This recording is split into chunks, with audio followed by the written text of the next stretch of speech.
ABP news आपको रखे आगे।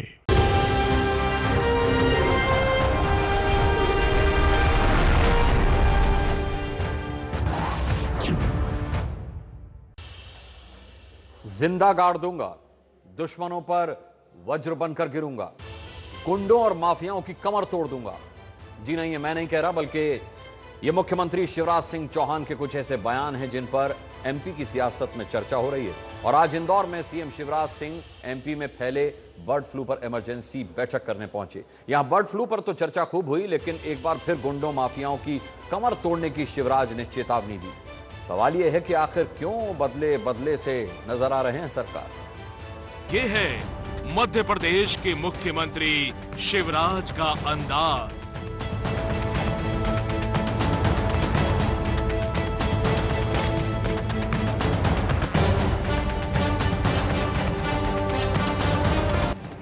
कुछ उसी अंदाज में सिंह की तरह गरज रहे हैं एमपी के मुख्यमंत्री शिवराज सिंह चौहान। अच्छे शासक को जनता के लिए फूल से ज्यादा कोमल होना चाहिए और दुष्टों के लिए वज्र से ज्यादा कठोर होना चाहिए।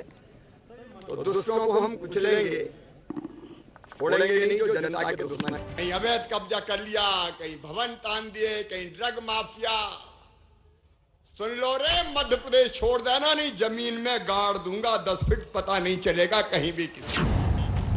आखिर नई फॉर्म में, नए अंदाज में, नए स्टाइल में क्यों बदले बदले दिख रहे हैं सीएम शिवराज? अरे हम जैसे थे वैसे ही हैं। भले ही इंदौर में शिवराज सिंह चौहान कह रहे हैं कि वो बदले नहीं हैं, लेकिन सच्चाई तो है कि अब वो बदले बदले दिख रहे हैं। उनके बात करने का अंदाज, स्टाइल और तरीका सब कुछ बदल गया है।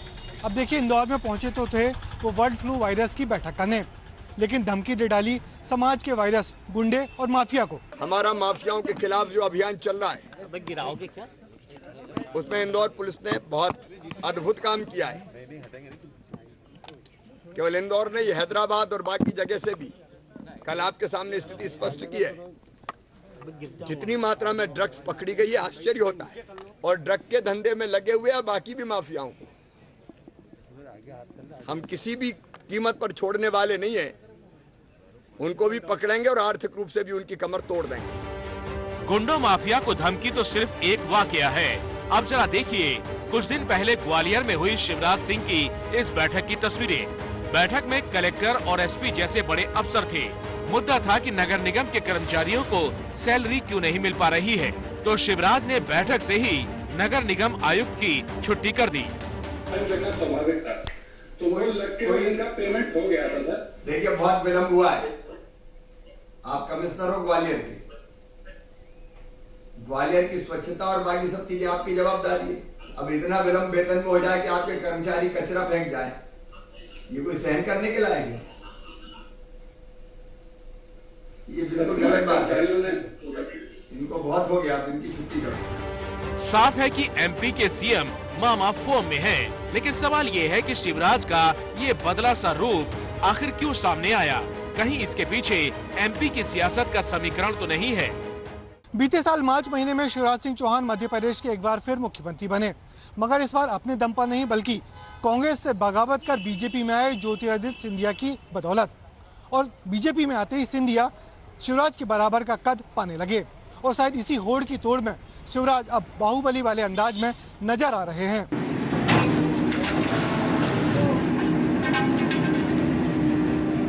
और ताबड़तोड़ हथौड़े, बुलडोजर एमपी में भूमाफिया से लेकर नशा माफियाओं की संपत्ति पर भी चल रहे हैं।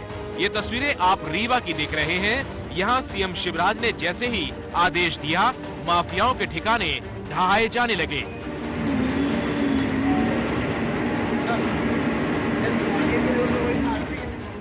वैसे आपराधिक रिकॉर्ड वाले लोगों की संपत्ति पर ऐसे बुलडोजर चलने की तस्वीरें अब तक सीएम योगी के उत्तर प्रदेश से आ रही थी, लेकिन अब तो एमपी के सीएम शिवराज भी योगी आदित्यनाथ की तरह ही आक्रमण कर रहे हैं। सुन लो रे, मध्य प्रदेश छोड़ देना नहीं, जमीन में गाड़ दूंगा, 10 फीट पता नहीं चलेगा कहीं भी। माफिया पर अटैक ही नहीं, सीएम योगी की तरह शिवराज सिंह चौहान की सरकार लव जिहाद पर कानून ला रही है। सांप्रदायिक माहौल बिगाड़ने के खिलाफ शिवराज योगी की तरह ही पत्थरबाजी पर नया कानून ला रहे हैं, जिससे दंगाइयों से ही नुकसान की कीमत वसूली जाएगी। पत्थरबाजी करने वाले पत्थरबाज, ये समाज के दुश्मन है, कोई भी हो। पत्थरबाजी कोई साधारण अपराध नहीं कि कहीं से भी उठा और पत्थर दे दिया। कई बार उत्पाती सार्वजनिक संपत्ति को नुकसान पहुंचाते हैं, आग लगा देते हैं, तो सजा के साथ साथ संपत्ति को जो नुकसान होगा वो उससे वसूल किया जाएगा। शिवराज सिंह चौहान लगातार 13 साल तक मध्य प्रदेश के मुख्यमंत्री रहे। 2018 में उनकी सरकार गिरी, कांग्रेस की सरकार 15 महीने के लिए बनी और बीजेपी ने फिर सिंधिया कार्ड खेलकर मध्य प्रदेश में बीजेपी की सरकार बना दी और शिवराज सिंह चौहान एक दफा फिर से मध्य प्रदेश के मुख्यमंत्री बन गए। अब शिवराज सिंह चौहान के सामने सबसे बड़ी चुनौती अपनी छवि निखारने और एक कठोर प्रशासक बन के दिखाने की है और शायद यही वजह है कि शिवराज अब बदले बदले से नजर आ रहे हैं। एक तरफ गुंडों माफियाओं पर सख्ती तो दूसरी ओर शिवराज सीधे जनता से जुड़ते दिख रहे हैं, जिसकी मिसाल नए साल पर दिखी जब उन्होंने गरीब परिवार के साथ नए साल का जश्न मनाया। देखा आपने कैसे कोरोना काल में शिवराज ने सरकार बनाई और अब एमपी में बर्ड फ्लू का खतरा आया तो शिवराज का फिल्मी एक्शन वाला अंदाज भी दिख रहा है। देश में बर्ड फ्लू का खतरा बढ़ता जा रहा है, आपको बता दें, और बर्ड फ्लू 7 से 8 राज्यों में दस्तक दे चुका है। देश में कोरोना संकट के बीच एक और खतरे ने लोगों की नींद उड़ा दी है। देश के कई बड़े राज्यों में दम तोड़ते पक्षियों ने बर्ड फ्लू जैसे दुश्मन का खतरा पैदा कर दिया है। 5 राज्यों में बर्ड फ्लू की पुष्टि हो चुकी है। इनमें राजस्थान, केरल, मध्य प्रदेश, हिमाचल प्रदेश के बाद हरियाणा शामिल है। 5 राज्यों में बर्ड फ्लू की पुष्टि के बाद राज्यों की सरकार के साथ केंद्र सरकार भी अलर्ट है। बर्ड फ्लू के बढ़ते खतरे को देखते हुए केंद्र सरकार ने दिल्ली में एक कंट्रोल रूम भी बनाया है। इसके जरिए देश भर में वायरस के बढ़ते खतरे को मॉनिटर किया जाएगा। आपको बता दें कि देश में कुल 12 जिलों में बर्ड फ्लू से पक्षियों की मौत की पुष्टि हो चुकी है। देश के पशुपालन मंत्री गिरिराज सिंह का कहना है कि सरकार मामले को लेकर पूरी तरह सजग है। अभी तक वही 4 राज्य के रिपोर्टेड है, वैसे जो समाचार के माध्यम से राज्यों से भी मिला है, लगभग 7-8 राज्यों में ये दस्तक दिया है। भारत सरकार इसके लिए ऐतिहासिक कदम उठाया है और अपने कंट्रोल रूम को सजग कर रखा है। सरकार के मुताबिक बर्ड फ्लू का संक्रमण प्रवासी पक्षियों से देशी पक्षियों में आता है, लेकिन इस वायरस ने इंसान की चिंता बढ़ा दी है और वो इसलिए क्योंकि कल तक बर्ड फ्लू के वायरस से कौवे और बतखों के मरने की पुष्टि हो रही थी, लेकिन हरियाणा में 1 लाख से ज्यादा मुर्गियां मरने की घटना कोई सामान्य नहीं है। हालांकि हरियाणा सरकार को इन मुर्गियों के सैंपल की रिपोर्ट आने का इंतजार है। इसके बाद लोगों के मन में ये सवाल भी आने लगा कि क्या अब चिकन और अंडे खाना सुरक्षित होगा। लोगों की इस चिंता को भी दूर किया केंद्रीय मंत्री गिरिराज सिंह ने। विश्व पशु संगठन OIE उसने जो कहा है कि अच्छे पके पोल्ट्री मीट और अंडे को खाने में कोई दिक्कत नहीं है और इससे कोई रोग नहीं फैलता है, ये उनका कहना है। पशुपालन मंत्री भले ही लोगों के भ्रम को दूर करने की कोशिश कर रहे हैं, लेकिन इस भ्रम के कारण पोल्ट्री के कारोबार पर चोट लगने वाली है। बीजेपी के शासन वाले राज्य हिमाचल प्रदेश में ही मीट, मछली और अंडे खाने पर फिलहाल प्रतिबंध लगा दिया गया है। हालांकि एक्सपर्ट का मानना है कि अंडे और मीट खाने से बर्ड फ्लू का वायरस इंसानी शरीर में प्रवेश नहीं करेगा। बर्ड से जो है ह्यूमन में आने के चांस तो कम रहते हैं, बट कभी भी हो सकता है, जैसे हो चुका है। 2003 से अभी तक पूरी दुनिया में करीब 30-40, मुझे एग्जैक्ट याद नहीं है, देशों ने रिपोर्ट किया है समय समय पे ये बर्ड फ्लू को, कि ह्यूमन में भी हुआ। उन लोगों को ज़्यादा होता है जो लोग पोल्ट्री इन सबों से इंटरेक्ट करते रहते हैं, तो चांसेस है, क्योंकि इन्फ्लुएंजा वायरस है, वही इन्फ्लुएंजा वायरस वहाँ पे थोड़ा सा म्यूटेट होकर अगर ह्यूमन में आ गया। कुल मिलाकर अभी कोरोना काल है और ऐसे में सावधानी ही बचाव है। पश्चिम बंगाल में एक बार फिर से सियासी हलचल तेज होने वाली है। 3 दिन बाद बंगाल में फिर होंगे बीजेपी अध्यक्ष जेपी नड्डा, यानी ममता के खेमे में और खलबली मचेगी और बीजेपी से जुड़ने की होड़ तेज होगी।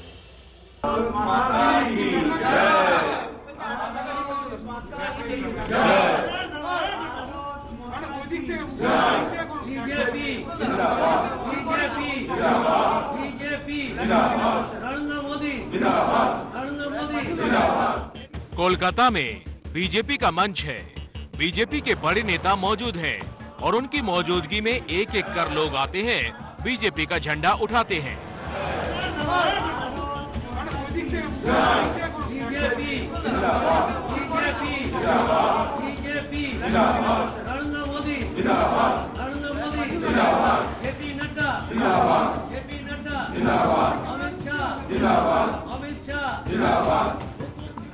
एक के बाद एक चेहरा बदलता है, लेकिन हाथ में झंडे का रंग बीजेपी वाला ही रहता है। भारत माता की जय, भारत माता की जय, भारत माता की जय। बीजेपी जिंदाबाद, बीजेपी जिंदाबाद, बीजेपी जिंदाबाद, नरेंद्र मोदी जिंदाबाद, नरेंद्र मोदी जिंदाबाद, दिलीप घोष जिंदाबाद, दिलीप घोष जिंदाबाद, मुकुल राय जिंदाबाद। ये तस्वीरें बता रही हैं कि पश्चिम बंगाल में कैसे हर दिन बीजेपी का क्रेज बढ़ रहा है और हर दिन यहाँ बीजेपी में शामिल होने वालों की फहरिस्त लंबी हो रही है।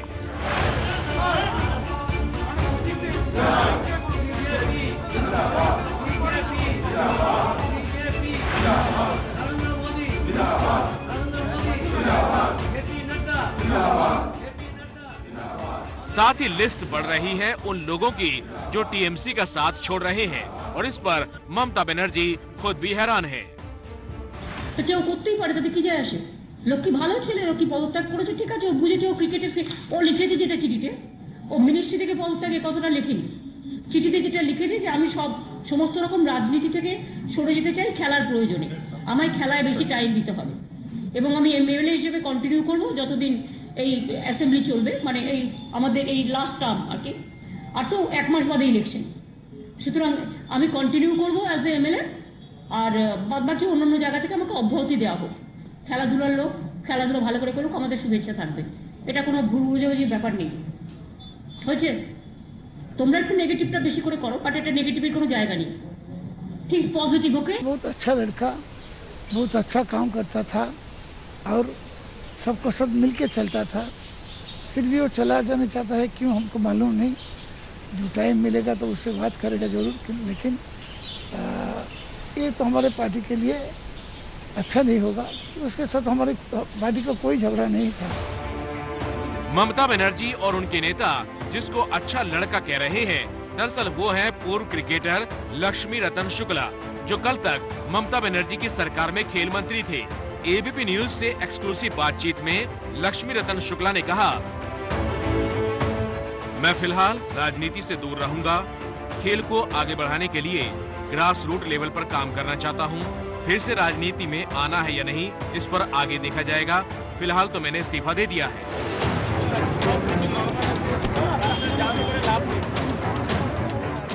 लक्ष्मी रतन शुक्ला पत्ते नहीं खोल रहे और पार्टी में उनको काम ना करने देने की बयानबाजी चल रही है। ना पुराने जो कर्मी हैं उनको काम करने नहीं देते हैं वो लोग, या जो नए आ रहे हैं उनको साइड कर देते हैं। तो अगर पुराने भी नहीं काम कर पाएंगे, नए भी नहीं काम कर पाएंगे, सिर्फ 3-4 आदमी से तो पार्टी नहीं चल सकती है ना। और बीजेपी कह रही है कि ऐसे ही रहा तो चुनाव से पहले ही ममता की सरकार गिर जाएगी। जितना हार की कगार पर पार्टी जा रही है टीएमसी, लोग उनसे हट रहे हैं, उतना हताश होकर इस प्रकार हिंसक और ये लोग व्यवहार कर रहे हैं। मुझे लगता है बहुत ज्यादा दिन सब करने का उनका और क्षमता नहीं रहेगा।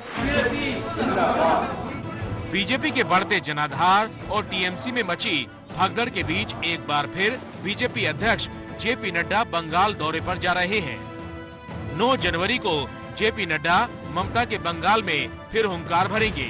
जेपी नड्डा पूर्वी बर्धमान का दौरा करेंगे, कार्यकर्ताओं से तो मिलेंगे ही, जगदानंदपुर में किसानों के घर से एक मुट्ठी अनाज संग्रह भी करेंगे। इसके बाद महीने के अंत में गृह मंत्री अमित शाह का भी दौरा है।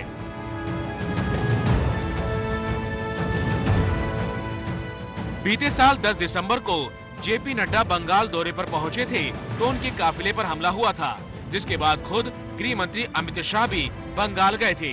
ममता और बीजेपी की तब की खींचतान के बीच कई नेताओं ने ममता के खिलाफ बगावत की थी और लोगों में भी कानून व्यवस्था को लेकर गुस्सा दिखा था। और शायद यही वजह है कि ममता अब सीधे सड़क पर बंगाल के लोगों के बीच दिखने की कोशिश कर रही हैं।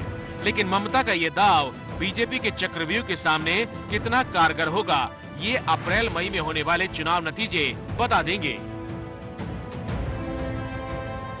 और अब आपको दिखाते हैं जम्मू कश्मीर में कैसे बर्फबारी ने आफत मचा रखी है। 3 दिन से हो रही बर्फबारी ने कहीं रास्ते बंद कर दिए हैं तो कहीं सैलानी बर्फबारी में फंस गए हैं। इंसानों पर तो अटैक हुआ ही है, कई घर भी इस बर्फबारी में तबाह हो गए।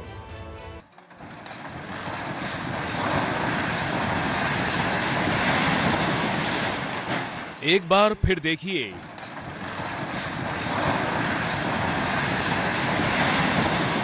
कैसे बर्फबारी कहर बरपा सकती है। जम्मू कश्मीर के श्रीनगर की ये तस्वीरें हैं। यहाँ तेंगपोरा बाईपास के करीब 2 दिन से खूब बर्फ गिर रही है। इस घर की छत पर इतनी बर्फ जमा हो गई, वजन बढ़ा और छत इस तरह ढह गई। अच्छी बात यह है कि इस हादसे में किसी के हताहत होने की खबर नहीं है।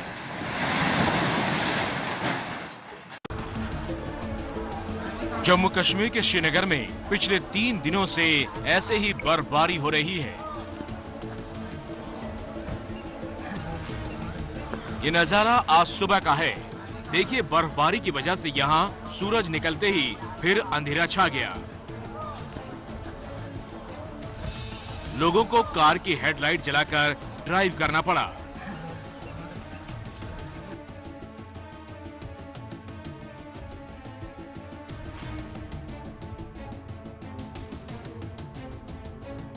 अब 3 दिन से बर्फबारी होगी तो शहर का मंजर तो ऐसा बनेगा ही।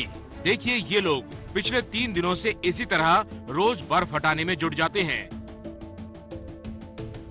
छतों पर बर्फ है, सड़कों पर भी बर्फ जमा है। फुटपाथ से ये लोग बर्फ हटा रहे हैं।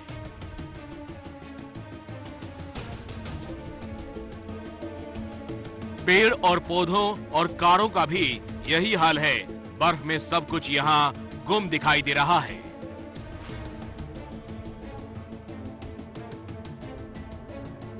अब श्रीनगर की एक और तस्वीर दिखाते हैं। यहाँ होटल के बाहर पार्किंग में खड़ी कारें बर्फ में जैसे लापता हो गई।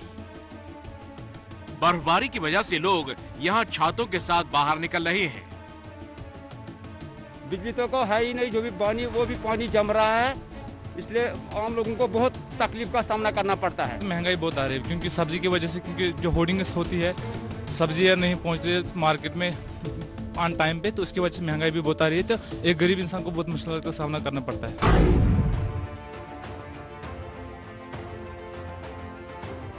श्रीनगर से करीब 60 किलोमीटर दूर ये अनंतनाग का इलाका है, लेकिन यहाँ भी हाल श्रीनगर जैसा ही है। हाईवे पर इतनी बर्फबारी हुई कि यहाँ ये ट्रक रास्ते में फंस गए।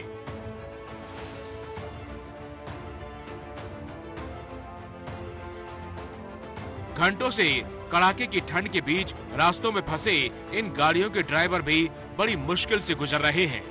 कम से कम 2 दिन से इनके पास अभी ये बाहर नहीं निकल सकते हैं। खाने पीने की बात छोड़ो, यहाँ पे बाहर नहीं निकल सकते हैं। लोकल रोड जो है यहाँ पे वो बंद है। पैदल चलने के लिए यहाँ पे कोई इंतजाम नहीं रखा है। ना हमारे लिए कोई खाने का प्रबंध है, ना अंदर गाड़ी के बाहर नहीं निकल सकते हम। इतनी प्रॉब्लम है ये हमको। ज़्यादा करके ट्रक वालों को ही दिक्कत होती है सर। ट्रक वालों को तो फैसिलिटी कोई नहीं है, ना तो यहाँ कोई सफाई है, ना कुछ नहीं। आने जाने की दिक्कत होगी। हो श्रीनगर से थोड़ा और दूर जाएंगे तो 450 किलोमीटर दूर राजौरी में भी बर्फ का ये हाल दिखेगा। बर्फबारी की वजह से यहाँ रास्ते बंद हो गए हैं और थाना मंडी और बुफलियाज रोड बंद करना पड़ा है।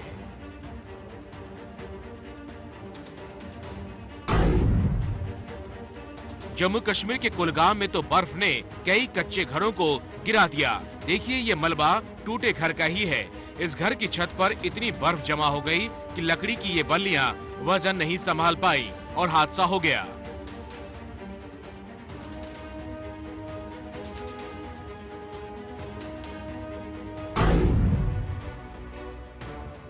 जम्मू कश्मीर के कुपवाड़ा में भी आज बर्फबारी का चौथा दिन है।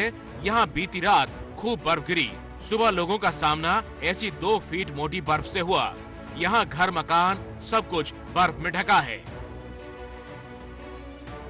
यहाँ पहुंचने के कई रास्ते भी बंद हो चुके हैं।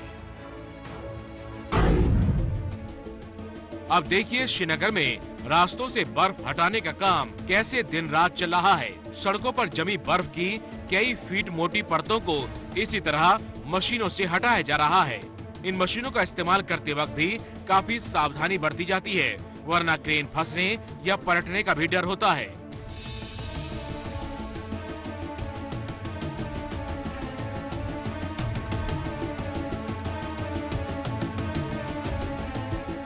देखिए श्रीनगर में ये एक इमरजेंसी अस्पताल है। यहाँ भी बर्फ ने इमरजेंसी हालात पैदा कर दिए तो मशीनों से बर्फ को साफ किया गया।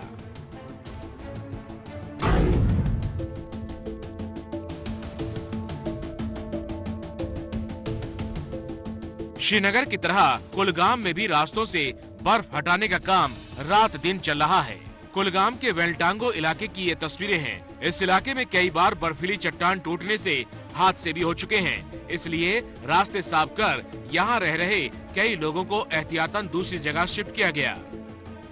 जम्मू कश्मीर की तरह हिमाचल और उत्तराखंड के पहाड़ों का भी यही हाल है। बद्रीनाथ और केदारनाथ धाम पर खूब बरसी बर्फ, तो चमोली और हिल स्टेशन पर भी बर्फबारी से सैलानियों की बल्ले बल्ले हो गई।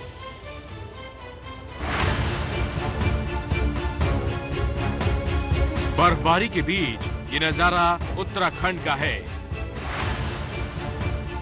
पहली नजर में आप बद्रीनाथ धाम को पहचान जाएंगे। मंदिर परिसर के चारों ओर यहाँ कई फीट मोटी बर्फ जमा हो गई। यहाँ पूरे शहर का यही हाल है। बैंक की इमारतें बर्फ में दब गई।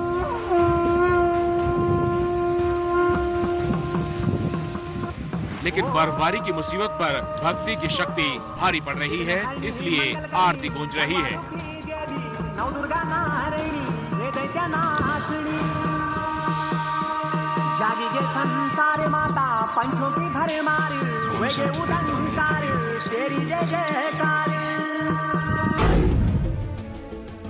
उत्तराखंड के रुद्रप्रयाग में मौजूद केदारनाथ धाम की ये तस्वीरें देखिए। बर्फबारी से पहले यहाँ हालात थोड़े साफ थे। ये तभी की तस्वीर है, लेकिन फिर बर्फबारी हुई और 3 फीट की सफेद चादर यहाँ हर तरफ बिछ गई।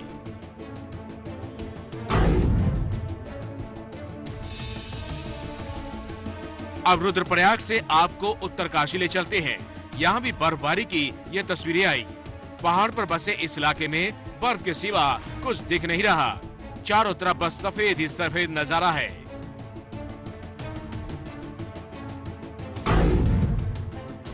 अब आपको उत्तराखंड के जोशीमठ की तस्वीरें दिखाते हैं। यहाँ ओली की ये तस्वीर देखिए। उत्तराखंड के ज्यादातर पहाड़ों पर इसी तरह बर्फबारी हो रही है। ओली की ये तस्वीरें देखिए। यहाँ भी कैसे कई इंच की बर्फ गिरी। यहाँ पहुंचे सैलानियों की तो जैसे बल्ले बल्ले हो गई।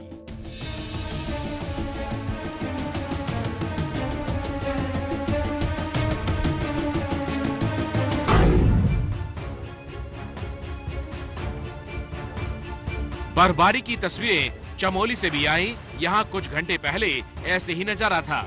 यहाँ ओली हेमकुंड साहिब बद्रीनाथ में बर्फबारी हुई तो जिसके बाद पूरे जोशीनाथ में कड़ाके की सर्दी शुरू हो गई।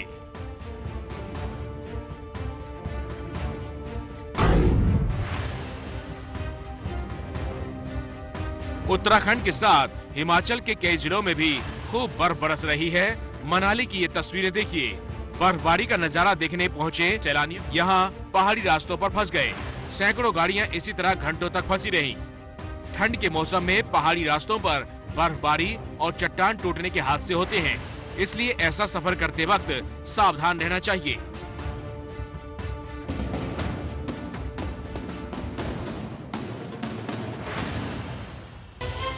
बर्फबारी की वजह से कहीं खुशी तो कहीं गम, लेकिन बर्फबारी तब ज्यादा मुसीबत बन जाती है जब जरूरतमंद फंस जाते हैं। ऐसे हालात में जम्मू कश्मीर पुलिस और सेना के जवान बड़े मददगार बन रहे हैं।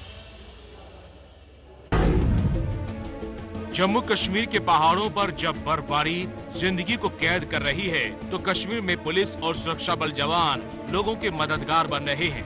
कुलगाम से ये तस्वीरें आई। यहाँ गुजर बकरवाल समुदाय के 20 से ज्यादा लोग बर्फ में फंस गए थे, जिनमें कई बच्चे भी थे। देखिए जम्मू कश्मीर के पुलिस जवानों ने इनकी कैसे मदद की और सही जगह पहुंचा दिया। रेस्क्यू होने के बाद इन लोगों के चेहरों की ये मुस्कान पूरी कहानी बता रही है। अब देखिए रात की ये तस्वीरें। बर्फ आसमान से गिर रही है, अंधेरा है, खून जमा देने वाली सर्द लहर है और ये लोग आगे बढ़े जा रहे हैं। ध्यान से देखेंगे तो इन लोगों के हाथों में आपको कुछ दिखेगा जिसे ये उठा कर ले जा रहे हैं। दरअसल ये सेना के जवान हैं और जिस स्ट्रेचर को इन्होंने उठाया है उस पर एक महिला और एक नवजात बच्चा है। तस्वीरें कश्मीर के हंदवाड़ा से आई है। ये महिला अपने छोटे से बच्चे के साथ बर्फबारी के बीच फंस गई। सेना के जवानों को सूचना दी गई, फिर जवानों ने टीम बनाकर इस तरह रेस्क्यू ऑपरेशन चलाया।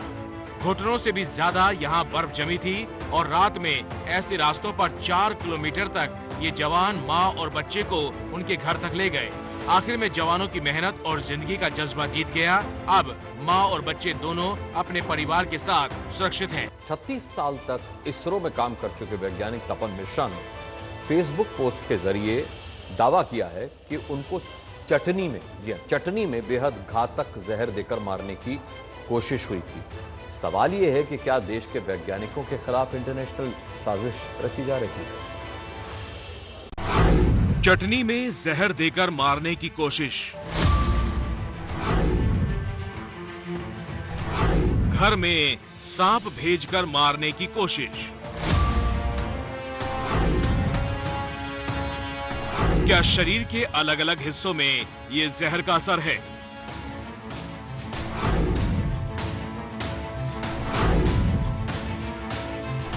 और सबसे बड़ा सवाल ये कि क्या भारत के वैज्ञानिकों के खिलाफ रची जा रही है इंटरनेशनल साजिश?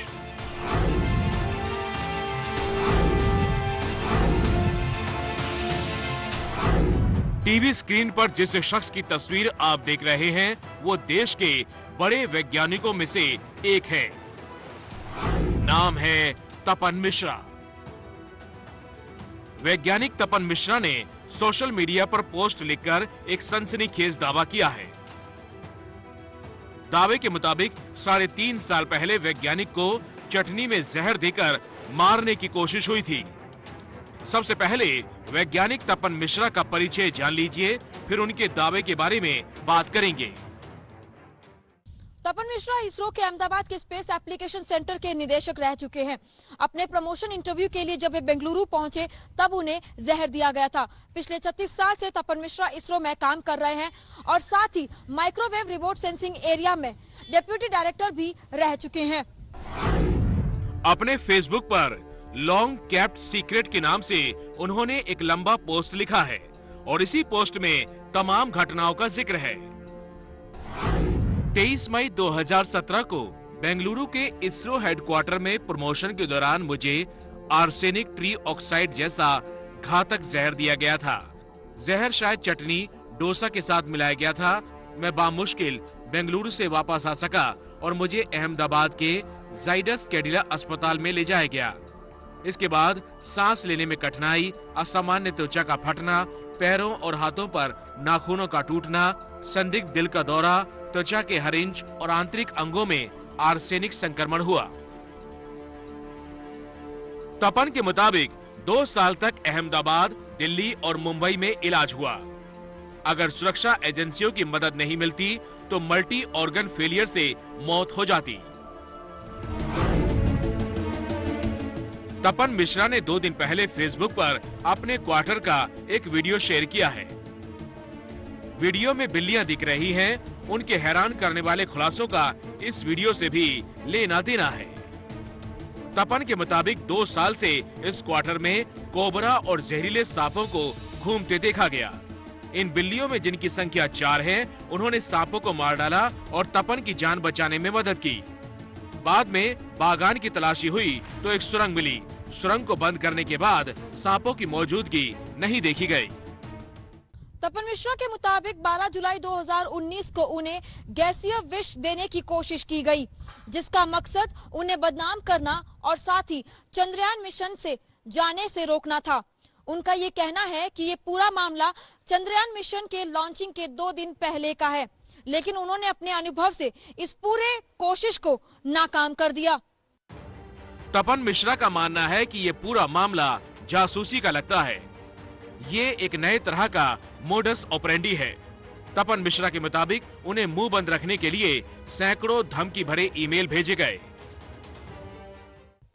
तपन मिश्रा का कहना है कि 19 जुलाई 2019 को, यानी उन्हें सम्मोहित करने की घटना के ठीक 1 हफ्ते बाद अमेरिकी विश्वविद्यालय के एक भारतीय अमेरिकी प्रोफेसर उन्हें उनके दफ्तर में मिले और उस प्रोफेसर ने तपन मिश्रा को अमेरिका भेजने की बात भी कही। लेकिन तपन मिश्रा का कहना है कि उन्होंने जब इस बात को लेकर मना किया तो 2 घंटे के भीतर ही उन्हें एसएससी के डायरेक्टरशिप और इसरो के सभी पदों की जिम्मेदारी से हटा दिया गया। तपन मिश्रा के क्वार्टर में लगे सीसीटीवी कैमरों से पिछले साल जनवरी महीने में छेड़छाड़ भी की गई। दावे के मुताबिक बीते साल सितंबर में भी बच्चों और उन पर आर्सेनिक अटैक किया गया। हालांकि एबीपी न्यूज से उन्होंने ये भी कहा कि उन्हें इस बारे में कोई भी आइडिया नहीं है कि उन्हें जहर किसने और क्यों दिया था। हमले के पीछे कौन है? एबीपी न्यूज ने इसरो से इस बारे में संपर्क करने की कोशिश की, लेकिन कोई रेस्पॉन्स नहीं मिला। लेकिन माना जा रहा है कि इसरो की बढ़ती पहट से विज्ञान जगत में खलबली है और उसी खलबली की साजिश ये हो सकती है।